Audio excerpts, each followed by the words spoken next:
From The Times and The Sunday Times, this is The Story. I'm Luke Jones.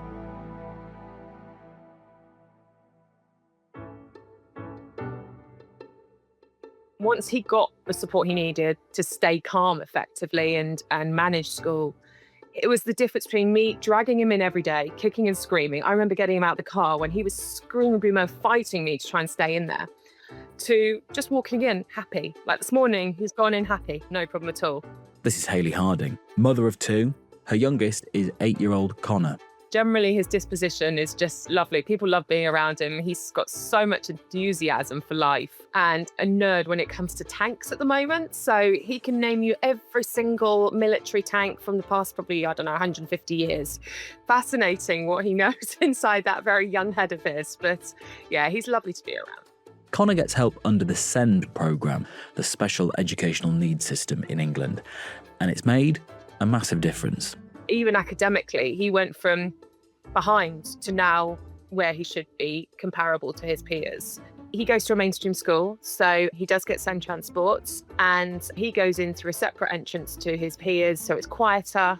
And then throughout the day, he has in a sort of what I would call a slightly sort of adapted curriculum. He's academically able, so he will join in with the lessons to the extent he can, but he has a table at the back, so if he gets overwhelmed, he can move away. But also he has the facility of a one-to-one that should he need to be taken outside, have a walk around the school, anything to desensitize him, then he has that sort of facility there. But it's very much a sort of an ongoing fluid process as well in terms of what his day looks like, because the teachers are obviously constantly changing their methodology to adapt to his needs, because one week it can go really well, the next week it really doesn't. So yes, he's lucky. He gets a lot of support, but obviously that isn't always the case for a lot of people out there. And that's partly why the government wants reform. Another is cost. The number of young people who have care plans, like Connor, has doubled in a decade, and around 1 in 5 pupils in England get some sort of help. So what is the change that's coming? Who are the winners? Who are the losers? And who is paying? The Story today, the SEND reforms explained.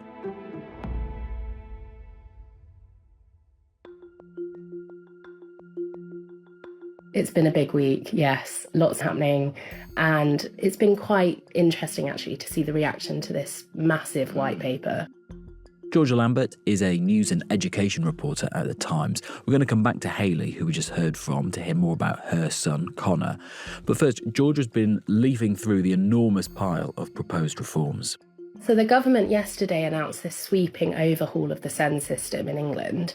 So in its school's white paper, ministers promised a major structural reset backed by £4 billion in funding, with the Education Secretary, Bridget Phillipson, billing it as a generational shake-up.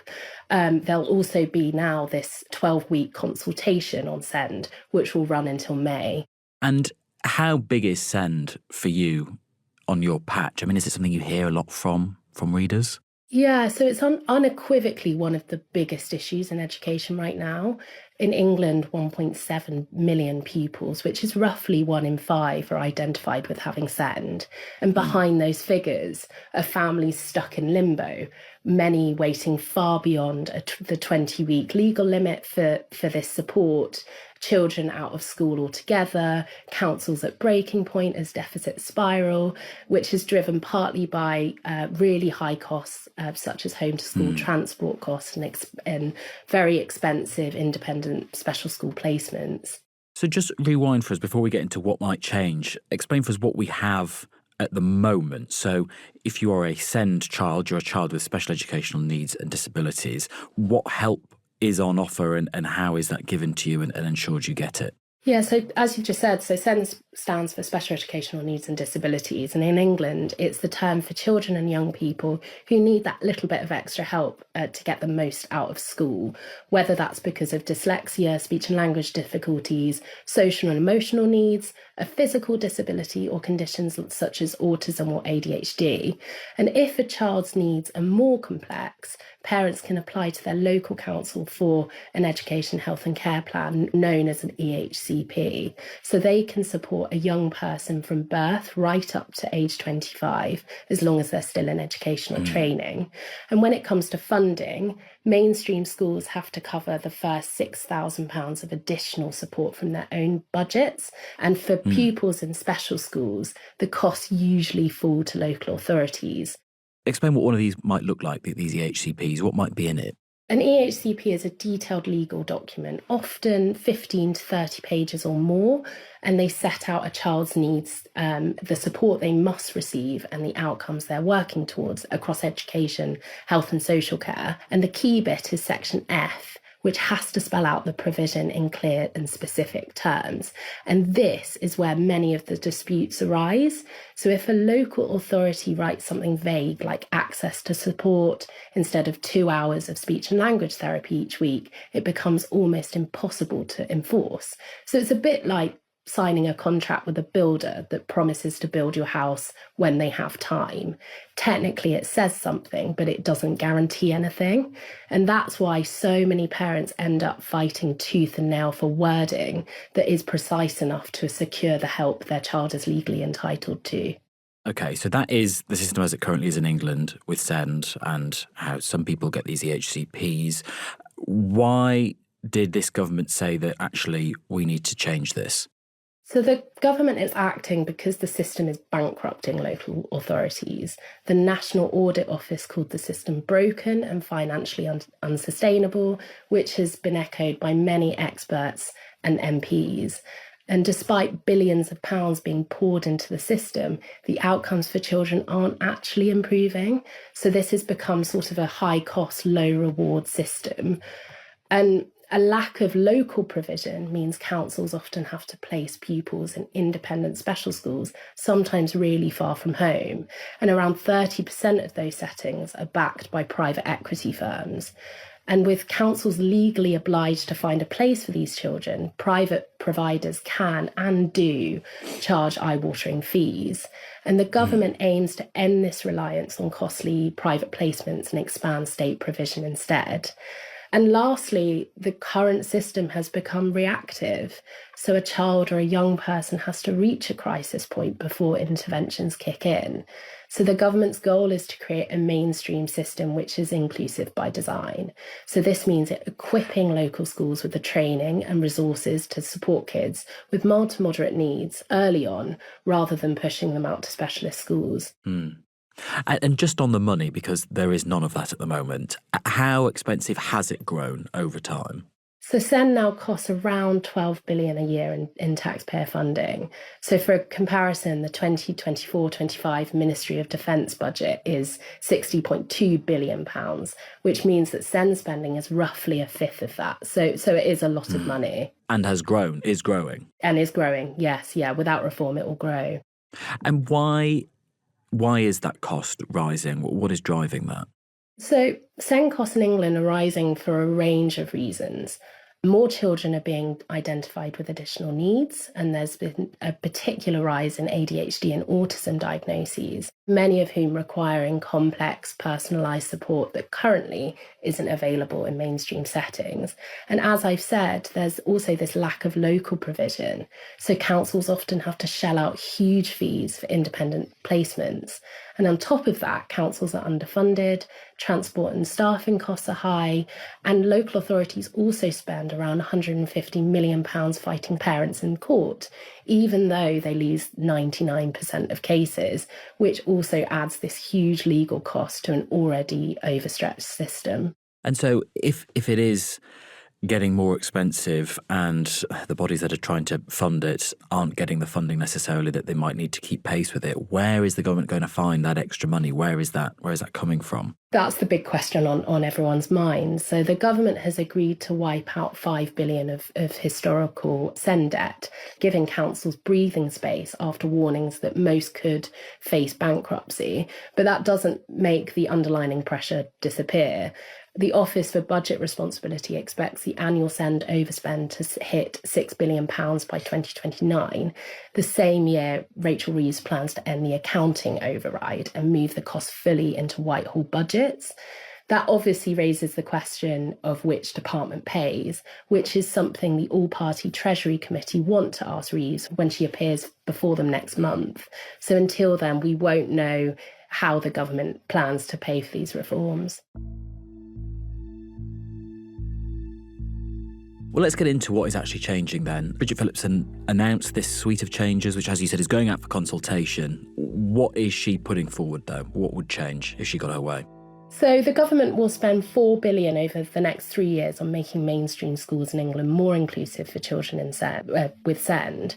So a central plank of this package is a new £1.6 billion inclusive mainstream fund, which will channel money directly to nurses, to schools and colleges to support children and young people at the first sign of difficulty. And a further £1.8 billion will establish an experts at hand service, which is a national pool of educational psychologists, specialist teachers, speech and language therapists and occupational therapists deployed locally by councils in partnership with integrated care boards. And this is on top of the recently announced capital spending of £3.7 billion to create more inclusive units at mainstream schools. And one of the big changes is how provision is determined and delivered to pupils, and EHCPs will be phased out for many children and replaced with specialist provision. However, ministers predict that the number of EHCPs will continue to rise while the new system is phased in. It is forecast that more than 8% of children will have an EHCP by 2029-2030. After that, numbers are expected to fall by about 270,000 back to the present level of 640,000. So when all of this is up and running, you will still have some kids with EHCPs, the ones where they've got to go and usually have a fight with the council to try and get this legally protected specific help, but that will be for the kids who most need it. What was your point about what children who don't get that will have instead? Yeah, so there's this new tiered system. So children with less complex needs, including many with autism or ADHD, won't necessarily be eligible for an EHCP. So only those in the highest of the 3 support tiers will qualify. Everyone else will have these individual support plans managed by their school and classed as targeted or targeted plus, depending on the need.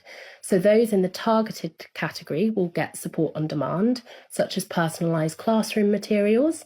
Targeted plus children will have support from professionals such as speech and language therapists. So both they and the targeted children will stay in mainstream schools. Now, the specialist category will be reserved for those with the most complex needs that cannot be met in mainstream classrooms. So some will attend special schools or specialist bases within mainstream schools to keep them included. From 2030, existing EHCPs will be reassessed at key points, like, for example, moving from primary to secondary and secondary to college, which could see thousands of children and young people moving out of that statutory system. Schools will also need to produce an inclusion strategy showing how they support pupils with SEND, and Ofsted will judge how well they deliver it. So I'm worried about the poor schools here and the teachers having to not only do the base level of teaching and provide any specialist care that specific children need, but now they're having to administer it as well. I mean, this sounds like a lot for them, doesn't it? Absolutely. And that's something that teachers are really, really worried about. We spoke to the Association of School and College Leaders yesterday. They've said that actually, with these added responsibilities, the government and ministers really do need to think about the impact on staff wellbeing. From people that you hear from your reporting, is it clear who will win and who will lose out of this going forward? The picture of who loses and who wins is going to be mixed. Winners perhaps would include children with less complex needs who could benefit from a well-implemented individual support plan under this new tiered system. These plans can provide this tailored support, smoother transitions and practical adjustments. But the sticking point is that these plans must be read and understood by staff in order for them to be successful. Mainstream schools, of course, that receive this extra funding and training to support SEND pupils also stand to benefit, but there are questions about how additional teaching assistants will be funded. The losers will include children with intermediate needs who fall between the targeted support and full EHCPs. And then also families relying on tribunals to enforce support could see their legal safeguards weakened.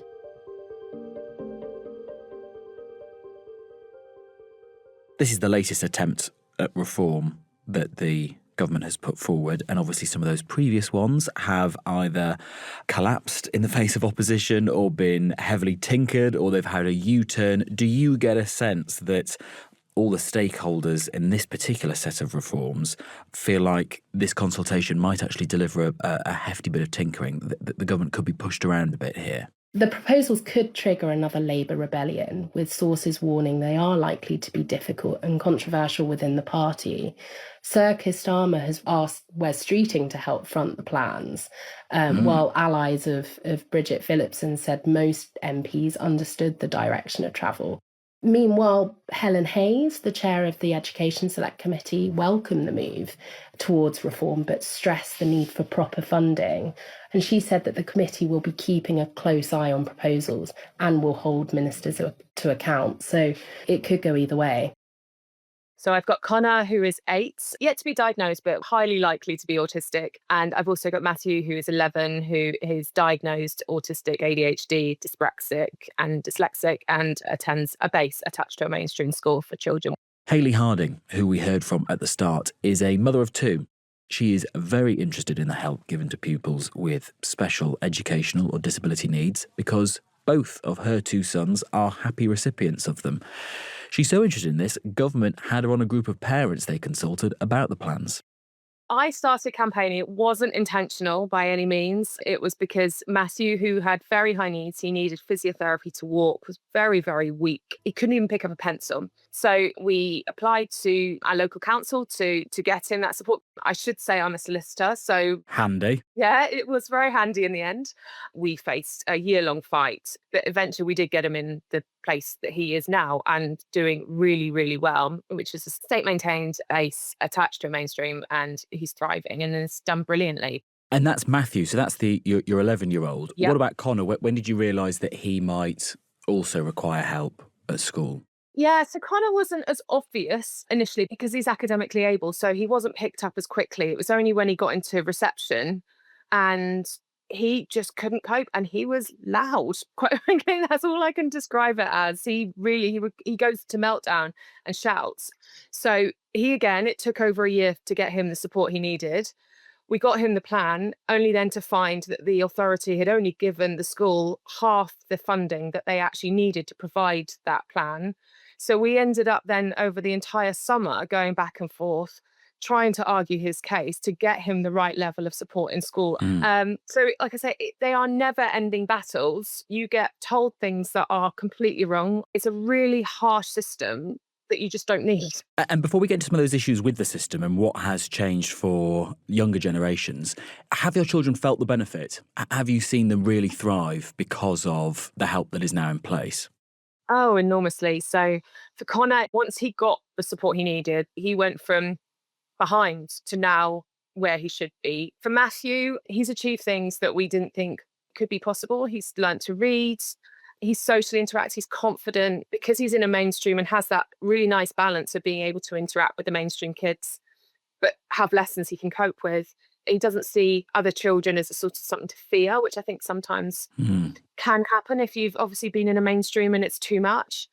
And yeah, he just gets the support and empathy that he needs to function, because the school is a safe place for him. Changes are afoot, as you, more than many, will be aware. Will any of this actually affect Connor and Matthew, or is it just for future younger Connor and Matthews? Could affect Connor, because Connor's in a mainstream with an EHCP. When Connor comes to his next transition, he will have to be reassessed to see whether he requires a support package or whether actually he can move on to the provision offered by the school. We don't know right now because we don't know what the criteria for those packages are going to be. When is that next transition? When will that be if he's 8 now? Fortunately for him, he will go into secondary school with the EHCP. So he will keep that until the next transition. I think that might be when he comes to go into A-levels, the equivalent of, so I guess that's year 11. So you've got this ticking clock hanging over you with regards to Connor. I mean, how are you dealing with that? Is that stressful? Yes. Real worry. Because like I said, the difference between him getting the support and not is literally him going to school and not going to school. And he's a bright boy. It's I feel like it would be such a waste if that ever happened, because he's clearly capable and will end up doing something fantastic one day when he grows up. But he's got to be given the chance in the right environment. What do you make of the broader suite of changes that the government announced? I mean, we're consulting you about this, but actually the government consulted you about it as well. You were part of one of these, this improvement group. Now you know what has been laid out. Are you happy with it? Are you unhappy with it? I think it's mixed. So I think for children with lower level needs, it's much, much better. Back in 2014, the legislation set a sort of notional budget. So if you could prove that your child required more than £6,000 level of support, then you were required to get an EHCP in order for that support to be given. The problem was that £6,000 has never changed for the past 10 years. So as you can imagine, 2014, you could get a lot more for your money than you can now. So we've got a ton of children that really have ended up having to get EHCP that never should have done. So for those children now, if this will reverse that and then get them support quicker and the right support, then that's positive. However, obviously, when you get to that higher level needs, as we just described with Connor, that's more of a worry. So for example, if you don't like the placement you've been given, you can appeal to the tribunal, but the tribunal is only going to be able to say, yes, I agree, it's the wrong placement. Go back to the local authority to make the decision again. I've said it very openly to the minister. I don't agree with that. And I think they need to rethink that. You could end up in just a constant circle where your child is in the middle and no one can agree where you should be. My eldest son, Matthew, he was given a type of school originally that was completely inappropriate for him. And had I been under the new legislation, there would be no way of me being able to appeal that.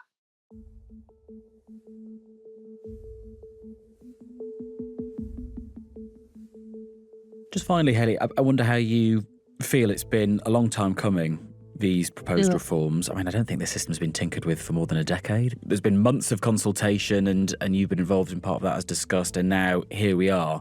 How do you feel about it all? When I first joined the SEND development group, my worry was at the beginning, okay, are we there just almost for performative reasons so they can say that they consulted with parents, but actually they're not really listening. We're just there to have the pictures and all that side of things. Yeah, to be honest, it's something we got accused of as well, being in that group by some other parents, that we were there, we've been bought and all these other things. And really? So we've taken quite a lot of flack for sitting in the room and taking the time to do it. However, what I can say is that wasn't the experience at all. The minister has been refreshingly open to challenge and getting our thoughts. So I think as a process, I think hopefully the government will learn from it going forward.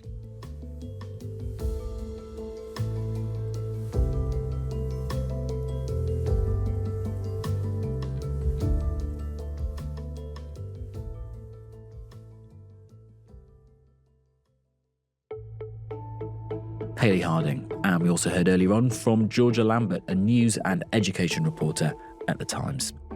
Maybe you're a parent or a carer wading through all of this and you've been furiously nodding or shaking your head along with what's being said. Let us know what you think. thestory@thetimes.com is our email. Message anytime. That is it from us today, though. Our producers were Olivia Case and Micaela Arneson. The executive producer is Tim Walklate, and sound design and theme composition is by Micaela Seto. I'm Luke Jones. See you soon.